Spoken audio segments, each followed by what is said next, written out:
ರಾಜ್ಯ ಸರ್ಕಾರದ ವಿರುದ್ಧ ಈಗ ಬಿಜೆಪಿ ನಾಯಕರು ಮುಗಿಬಿದ್ದಿದ್ದಾರೆ. ಒಂದು ವಾಲ್ಮೀಕಿ ನಿಗಮದ ಹಗರಣ, ಹಾಗೇನೆ ಇನ್ನೊಂದು ಕಡೆ ಮುಡಾ ಹಗರಣದ ವಿರುದ್ಧ ಬಿಜೆಪಿ ನಾಯಕರು ಈಗ ಸಮರ ಸಾರಿರೋದು. ಬಿಜೆಪಿ ರಾಜ್ಯಾಧ್ಯಕ್ಷ BY ವಿಜೇಂದ್ರ ಖಾಕಿ ವಶಕ್ಕೆ ಪಡೆಯಲಾಗಿದೆ.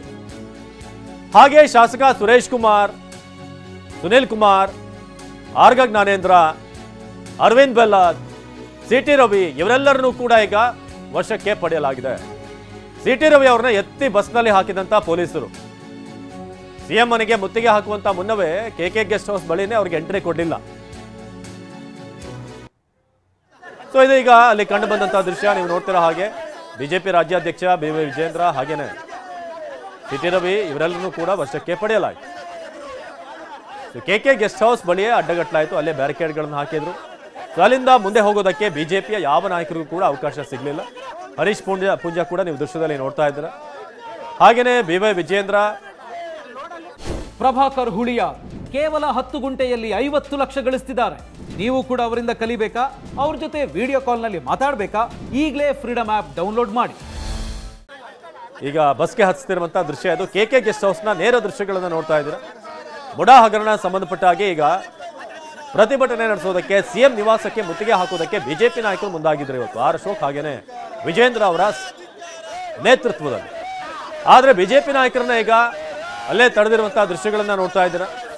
ಸರ್ಕಾರದ ವಿರುದ್ಧ ಘೋಷಣೆ ಕೂಗ್ತಾ BY ವಿಜೇಂದ್ರ ಈಗ ಅಲ್ಲಿ ಬಸ್ ಹತ್ತಿರುವಂತಹ ದೃಶ್ಯ ಇದು. ಅವರ ಜೊತೆಗೆ ಬೆಳ್ತಂಗಡಿಯ ಹರೀಶ್ ಪೂಂಜಾ ಕೂಡ ಅವ್ರನ್ನೂ ಕೂಡ ಈಗ ವಶಕ್ಕೆ ಪಡೆಯಲಾಯಿತು. ಹಾಗೇನೆ ಅರವಿಂದ್ ಬೆಲ್ಲದ್, ಆರ್ಗ ಜ್ಞಾನೇಂದ್ರ ಇವರನ್ನು ಕೂಡ ವಶಕ್ಕೆ ಪಡೆಯುವಂತದ್ದಾಗಿದೆ. ಕಾರ್ಕಳದ ಶಾಸಕ ಸುನಿಲ್ ಕುಮಾರ್ ಇವರೆಲ್ಲರನ್ನೂ ಕೂಡ ಪೊಲೀಸರು ಇವತ್ತು ವಶಕ್ಕೆ ಪಡೆದರು. ಸೊ ನಾವೀಗ ದೃಶ್ಯಗಳನ್ನ ನೋಡ್ತಾ ಇದ್ದೀವಿ. ವಿಪಕ್ಷ ನಾಯಕ ಆರ್ ಅಶೋಕ್ ಈಗ ಪೊಲೀಸ್ ಜೀಪ್ ಹತ್ತಿಸ್ತಿರುವಂತಹ ದೃಶ್ಯ. ಒಬ್ಬೊಬ್ಬರೇ ನಾಯಕರನ್ನ ಆರಂಭದಲ್ಲೇ ಯಾವಾಗ ಆರಂಭ ಆಯಿತು ಪ್ರತಿಭಟನೆ ಹಾಗೇನೆ ಮುಕ್ತಾಯ ಕೂಡ ಆಯ್ತು. ಈಗ ಅಲ್ಲಿಂದಲೇ ಅವ್ರನ್ನ ಪೊಲೀಸ್ ಜೀಪಿಗೆ ಹಾಗೆ ಬಸ್ಗೆ ಹತ್ತಿಸಲಾಯಿತು.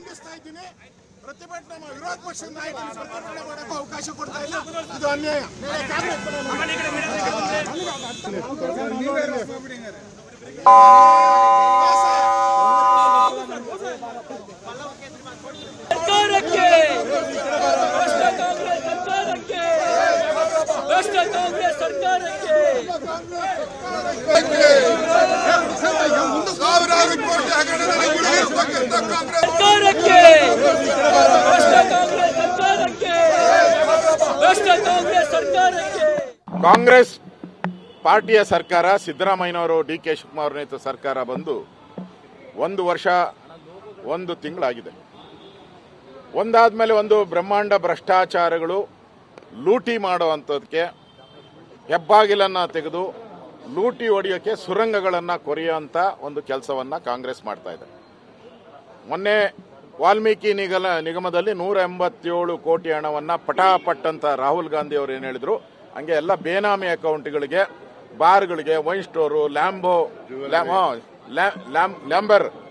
ಲ್ಯಾಂಬರ್ಗಿ, ಜ್ಯುವೆಲರಿ ಏನೇನು ಬೇಕು, ದಲಿತರ ಪರವಾಗಿ ಅಂತಾರೆ. ದಲಿತರಣ ಲ್ಯಾಂಬೋರ್ಗಿಗೆ ಹೋಯ್ತು, ದಲಿತರನ್ನ ಚಿನ್ನದ ಅಂಗಡಿಗೆ ಹೋಯ್ತು, ಬಾರ್ಗಳಿಗೆ ಹೋಯ್ತು, ಕಾಂಗ್ರೆಸ್ ಪಾರ್ಟಿಗೆ ಹೋಯ್ತು.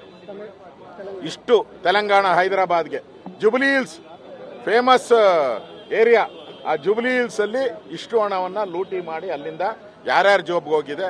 ಈಗ ನಮ್ಮ ಹೋರಾಟದ ಫಲವಾಗಿ ಯಾರೋ ಹೇಳ್ತಾ ಇದ್ರು ಕಾಂಗ್ರೆಸ್ ಅವರು, ನಾವೇ ವಾಲಂಟಿಯರ್ ಆಗಿ ರಾಜೀನಾಮೆ ಏನು ಯಾವಾಗ ಕೊಟ್ರಿ ಘಟನೆ ಆದಂತ 1 ನಿಮಿಷಕ್ಕೆ ಕೊಟ್ಟಿದ್ರೆ ನಿಮ್ದು ವಾಲಂಟ್ರಿ. ನಮ್ಮ ಹೋರಾಟದ ಫಲವಾಗಿ ಬಿಜೆಪಿ ವಿಜೇಂದ್ರ ಅವರು ನಾವು ಎಲ್ಲ ಹೋರಾಟ ಮಾಡಿ 3ನೇ ಹಂತದ ಹೋರಾಟ ಮಾಡಿದ ಮೇಲೆ ನಾವು ಯಾವಾಗ ರಾಜಭವನದ ಬಾಗಿಲು ತುಳಿದ್ರಿ ಅವಾಗ ನಿಮ್ಗೆ ಅನ್ಸ್ತು, ಇದು ಬಹಳ ಅತಿರೇಕಕ್ಕೆ ಹೋಗುತ್ತೆ, ಮುಖ್ಯಮಂತ್ರಿಗಳ ಬುಡಕ್ಕೆ ಬರುತ್ತೆ ಅಂತ ರಾಜೀನಾಮೆ ಕೊಟ್ರಿ. ಇದು ಬಿಜೆಪಿ ಹೋರಾಟದ ಫಲವಾಗಿ ಮೊದಲ ವಿಕೆಟ್ ಬಿದ್ದಿದೆ. ಒಂದು ಕಡೆ ಸುರೇಶ್ ಅವರು, ಬೈರ್ತು ಸುರೇಶ್ ಅವರು ಸಚಿವರು ಮೈಸೂರಿಗೆ ಹೋಗಿ ಅಧಿಕಾರಿಗಳು ವರ್ಗಾವಣೆ ಮಾಡಿ ಈ ಒಂದು ಹಗರಣಕ್ಕೆ ಸಂಬಂಧಪಟ್ಟಂತ ಕಡತಗಳನ್ನ ಸ್ವತಃ ಮಂತ್ರಿಗಳೇ ತೆಗೆದುಕೊಂಡು ಬೆಂಗಳೂರಿಗೆ ಬಂದಿದ್ದಾರೆ. ಏನು ವಿಧಾನಸಭಾ ಚುನಾವಣೆ ಸಂದರ್ಭದಲ್ಲಿ ಒಂದು ಭ್ರಷ್ಟಾಚಾರ ರಹಿತ ಆಡಳಿತನ ಕೊಡ್ತೇವೆ ಅಂತೇಳಿ ಭಾಷಣ ಮಾಡ್ತಾ ಇದ್ರು. ಈ ಬಂಡ ಕಾಂಗ್ರೆಸ್ ಸರ್ಕಾರದ ಬಣ್ಣ ಬಯಲಾಗಿದೆ. ದಿನಕ್ಕೊಂದು ಹಗರಣ ಇವತ್ತು ಬಯಲಿಗೆ ಬರ್ತಾ ಇದೆ. ವಾಲ್ಮೀಕಿ ಅಭಿವೃದ್ಧಿ ನಿಗಮದ ಹಗರಣ, 106 ಕೋಟಿ ಹಗರಣ.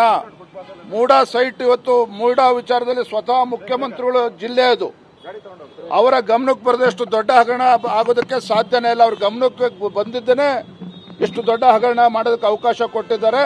ಎಲ್ಲಾ ಕಡತಗಳನ್ನು ತೆಗೆದುಕೊಂಡು ಬೈರತಿ ಸುರೇಶ್ ಅವರು ಬೆಂಗಳೂರು ಓಡ್ ಬಂದಿದ್ದಾರೆ. ಮತ್ತೊಂದು ಕಡೆ ನಮ್ಮ ವಿನಯ್ ಕುಲಕರ್ಣಿ ಅವರು ಸಹ ಸಚಿವರ ಮೇಲೆ ಆರೋಪಗಳನ್ನು ಮಾಡಿದ್ದಾರೆ. ಈ ರೀತಿ ಒಂದಲ್ಲ ಹಲವಾರು ಹಗರಣಗಳು ನಡೀತಾ ಇದೆ. ದಿನಕ್ಕೊಂದು ಹಗರಣಗಳು ನಡೀತಾ ಇದೆ. ಒಂದು ಕಡೆ ಬೆಲೆ ಏರಿಕೆ, ಮತ್ತೊಂದು ಕಡೆ ಹಗಲು ದರೋಡೆಯಲ್ಲಿ ಇವತ್ತು ರಾಜ್ಯ ಸರ್ಕಾರ ಮುಳುಗಿರ್ತಕ್ಕಂಥದ್ದು ಇವತ್ತು ಬಹಿರಂಗ ಆಗಿದೆ. ಇದರ ವಿರುದ್ಧ ಮಾನ್ಯ ವಿರೋಧ ಪಕ್ಷದ ನಾಯಕರು ಆರ್ ಅಶೋಕ್ ಅವರು, ನಮ್ಮೆಲ್ಲ ಶಾಸಕರು, ವಿಧಾನ ಪರಿಷತ್ ಸದಸ್ಯರು ಇವತ್ತು ಮುಖ್ಯಮಂತ್ರಿಗಳ ಮನೆಗೆ ಮುತ್ತಿಗೆ ಹಾಕಬೇಕು ಅಂತೇಳಿ ಹೊರಟ್ರೆ ನಮ್ಮ ಹಕ್ಕನ್ನು ಹತ್ತಿಕ್ಕತಕ್ಕಂಥ ಕೆಲಸ ರಾಜ್ಯ ಸರ್ಕಾರ ಮಾಡ್ತಾ ಇದೆ. ಇವರ ಭ್ರಷ್ಟಾಚಾರವನ್ನ ಮುಚ್ಚಿಡ್ತಕ್ಕಂಥ ಕೆಲಸವನ್ನ ಮಾಡ್ತಾ ಇದ್ದಾರೆ. ಹಾಗಾಗಿ ನಾವು ಯಾವುದೇ ಕಾರಣಕ್ಕೂ ಹಿಂದೆ ಸರಿಯೋ ಪ್ರಶ್ನೆನೇ ಇಲ್ಲ. ಈ ಒಂದು ಭ್ರಷ್ಟಾಚಾರ ವಿಚಾರವನ್ನು ಇಟ್ಕೊಂಡು ರಾಜ್ಯಾದ್ಯಂತ ನಾವು ಹೋರಾಟವನ್ನು ಮಾಡೋರಿದ್ದೇವೆ. ನೋಡಿ, ವಾಲ್ಮೀಕಿ ಹಗರಣದಕ್ಕಿಂತ ದೊಡ್ಡ ಹಗರಣ ಮೂಡ ಹಗರಣ. ವಾಲ್ಮೀಕಿಯಲ್ಲಿ 100 ಕೋಟಿ ಹಗರಣ ಆಗಿದೆ. ಇವತ್ತು ಮೂಡ ಇದರಲ್ಲಿ 3 ರಿಂದ 4 ಸಾವಿರ ಕೋಟಿಗೂ ಹೆಚ್ಚು ದೊಡ್ಡ ಹಗರಣ ಆಗಿದೆ ಅಂತಕ್ಕಂಥದ್ದು ಆಗಲೇ ಪತ್ರಿಕೆಗಳಲ್ಲಿ ಬರ್ತಾ ಇದೆ. ಹಾಗಾಗಿ ಹಲವಾರು ಹಗರಣಗಳು ನಡೆದಿದೆ. ಇವತ್ತು ವಾಲ್ಮೀಕಿ ಅಭಿವೃದ್ಧಿ ನಿಗಮದಲ್ಲಿ ಆಗಿರ್ತಕ್ಕಂಥ ಹಗರಣ, ಬೇರೆ ಬೇರೆ ಬೋರ್ಡ್ಗಳಲ್ಲೂ ಕೂಡ ಇದೇ ರೀತಿ ಹಗರಣ ಆಗಿದೆ ಅಂತೇಳಿ ಈಗಾಗಲೇ ಕೇಳಿ ಬರ್ತಾ ಇದೆ. ಏನೊಂದು ಕರ್ನಾಟಕ ರಾಜ್ಯದಲ್ಲಿ ಭ್ರಷ್ಟ ಕಾಂಗ್ರೆಸ್ ಸರ್ಕಾರ ಪ್ರತಿದಿನ ಲೂಟಿ, ಅಮಾಯಕ ಬಡವರ ಹಣವನ್ನ ನೇರವಾಗಿ ಲೂಟಿ ಮಾಡುವಂತ ಇತಿಹಾಸದಲ್ಲಿ ಯಾವ್ದಾದ್ರು ಒಂದು ಸರ್ಕಾರ ಇದೆ, ಅದು ಕರ್ನಾಟಕ ರಾಜ್ಯದಲ್ಲಿರುವಂತಹ ಕಾಂಗ್ರೆಸ್ ಸರ್ಕಾರ. ಹಾಗಾಗಿ ಅವ್ರಿಗೆ ಎಷ್ಟೇ ಒತ್ತಾಯ ಮಾಡಿ, ಎಷ್ಟೇ ಹೋರಾಟ ಮಾಡಿ, ಎಷ್ಟೇ ಪ್ರತಿಭಟನೆಯನ್ನು ಮಾಡಿ, ನಾನಿರೋದೇ ಲೂಟಿ ಮಾಡಲಿಕ್ಕೆ. ನಾವು ಯಾವ ಒಂದು ನೈತಿಕತೆ, ಯಾವ ಒಂದು ಲೆಕ್ಕಾಚಾರವಿಲ್ಲದೆ ಭ್ರಷ್ಟಾಚಾರದಲ್ಲಿ ತೊಡಗಿರುವಂತಹ ಈ ಕಾಂಗ್ರೆಸ್ ಸರ್ಕಾರದ ಮುಖ್ಯಮಂತ್ರಿ ಆದಿಯಿಂದ ಹಿಡಿದು ಅವರ ರಾಜೀನಾಮೆಯನ್ನು ಕೊಡಬೇಕಾಗಿತ್ತು.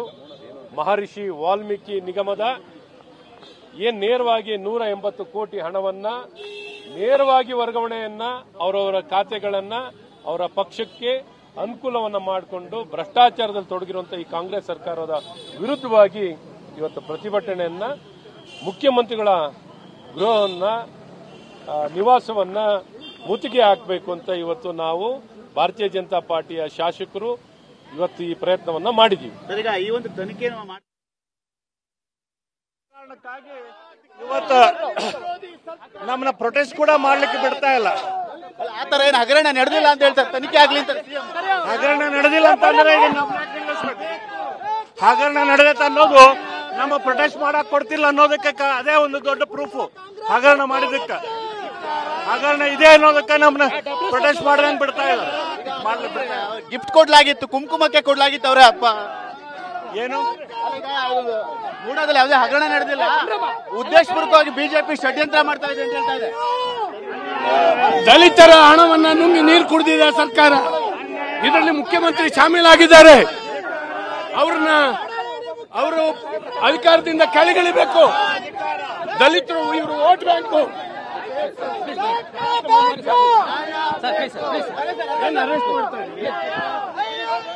ಈಗಾಗಲೇ ಸರ್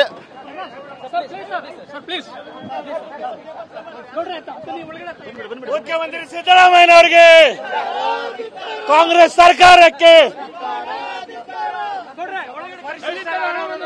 ಕಾಂಗ್ರೆಸ್ ಸರ್ಕಾರಕ್ಕೆ, ದಲಿತರ ಹಣವನ್ನು ನುಂಗಿದ ಕಾಂಗ್ರೆಸ್ ಸರ್ಕಾರಕ್ಕೆ,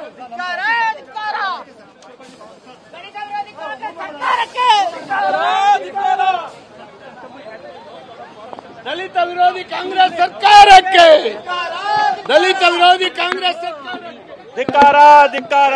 ನಿಮ್ಮನ್ನ ಬಂದ ಮಾಡೋ ಪ್ರಯತ್ನ ನಡೀತಾ ಇದೆ. ಇವತ್ತು ಪ್ರಜಾತಂತ್ರದ ಕಗ್ಗೊಲೆಯನ್ನು ಕಾಂಗ್ರೆಸ್ ಸರ್ಕಾರದವರು ಮಾಡ್ತಾ ಇದ್ದಾರೆ. ಪ್ರೊಟೆಸ್ಟ್ ಮಾಡ್ತಿರುವಂತ, ಶಾಂತಿ ರೀತಿಯಾಗಿ ಪ್ರೊಟೆಸ್ಟ್ ಮಾಡೋಕ್ಕಿಂತ ಮೊದಲೇ ನಮ್ಮನ್ನ ಅರೆಸ್ಟ್ ಮಾಡುವಂತ ಕೆಲಸ ಮಾಡ್ತಿದ್ದಾರೆ. ಇದು ಸಿದ್ದರಾಮಯ್ಯನವರಿಗೆ ಎಷ್ಟು ಪುಕ್ಕು ಹುಟ್ಟಿರ್ತೈತೆ ಅಂತ ಹೇಳಿ ಇದ್ರಲ್ಲೇ ಗೊತ್ತಾಗ್ತೈತೆ. ಅವ್ರು ಯಾವ ರೀತಿ ತಮ್ಮ ಹಗರಣ ಹೊರಗೆ ಬರ್ತೈತೆ ಹೆದರಿಕೆಯಿಂದ ಇವತ್ತು ಸಂಪೂರ್ಣವಾಗಿ ನಾವು ಕಾನೂನಾತ್ಮಕವಾಗಿ ಏನು ಹೋರಾಟ ಮಾಡ್ಬೇಕಂತ ಮಾಡಿದ್ವಿ, ಅದನ್ನ ಹತ್ತಿಕ್ಕುವಂತ ಪ್ರಯತ್ನ ಇವ್ರು ಮಾಡ್ತಾ ಇದ್ದಾರೆ. ಇವತ್ತಿಗೆ ಮಾತ್ರ ಸೀಮಿತವಾಗಿರುತ್ತೆ ಅಂತ ಹೇಳಿ. ಇವತ್ತಿಗೆ ಮಾತ್ರ ಸೀಮಿತ ಆಗಿರೋದಿಲ್ಲ, ಈ ಹೋರಾಟದ ಶುರುವಾತ್ ಈಗಾಗಿದೆ. ಮುಖ್ಯಮಂತ್ರಿ ಕೆಳಗೆ ಇಳುವ ತನಕ ನಾವು ಈ ಹೋರಾಟ ನಿಲ್ಲಿಸೋದಿಲ್ಲ. ಇದಿಷ್ಟು ಅರವಿಂದ್ ಬೆಲ್ಲದವರ ಮಾತು. ಯಾಕಂದ್ರೆ ಈ ಒಂದು ಷಡ್ಯಂತ್ರ ದೌರ್ಜನ್ಯವನ್ನ ಇದು ಶಿವಾನಂದ ಸರ್ಕಲ್ ಬಳಿಯೇ ಕೆಕೆ ಗೆಸ್ಟ್ ಹೌಸ್ ಏನಿದೆ, ಅದಕ್ಕೆ ಮುಂಚೆನೇ ಈಗ ಬಿಜೆಪಿ ನಾಯಕರನ್ನ ವಶಕ್ಕೆ ಪಡೆಯುವಂತದ್ದಾಗ್ತಿದೆ. ನಿಮಗೆ ದೃಶ್ಯದಲ್ಲಿ ನೋಡ್ತಿರೋ ಹಾಗೆ ವಿಪಕ್ಷ ನಾಯಕ ಆರ್ ಅಶೋಕ್, ಹಾಗೇನೆ ಬಿಜೆಪಿಯ ರಾಜ್ಯಾಧ್ಯಕ್ಷ BY ವಿಜೇಂದ್ರ, ಅರವಿಂದ್ ಬೆಲ್ಲದ್, ಸುನಿಲ್ ಕುಮಾರ್, ಹರೀಶ್ ಪೂಂಜಾ, ವೇದವ್ಯಾಸ್ ಕಾಮತ್ ಎಲ್ಲರನ್ನೂ ಕೂಡ, ಸಿಟಿ ರವಿ ಅವರನ್ನು ಕೂಡ ಎತ್ತಿ ಬಸ್ನಲ್ಲಿ ಹಾಕಲಾಗಿದೆ. ಈಗ ಅಲ್ಲಿಂದಲೇ ಈ ಒಂದು ಪ್ರತಿಭಟನೆಯನ್ನ ಹತ್ತಿಕ್ಕುವಂತ ಪ್ರಯತ್ನ ಆಗಿದೆ. ಅರವಿಂದ್ ಬೆಲ್ಲದ್ ಮಾತನಾಡ್ತಾ ಹೇಳ್ತಾ ಇದ್ರು, ಇವರು ಹಗರಣ ಮಾಡಿರೋದು ನಿಜ, ಹಾಗಾಗಿ ನಮ್ಮನ್ನ ಪ್ರತಿಭಟನೆ ಮಾಡೋಕೆ ಬಿಡ್ತಾ ಇಲ್ಲ ಅಂತ ವಾಗ್ದಾಳಿ ನಡೆಸಿದ್ರು.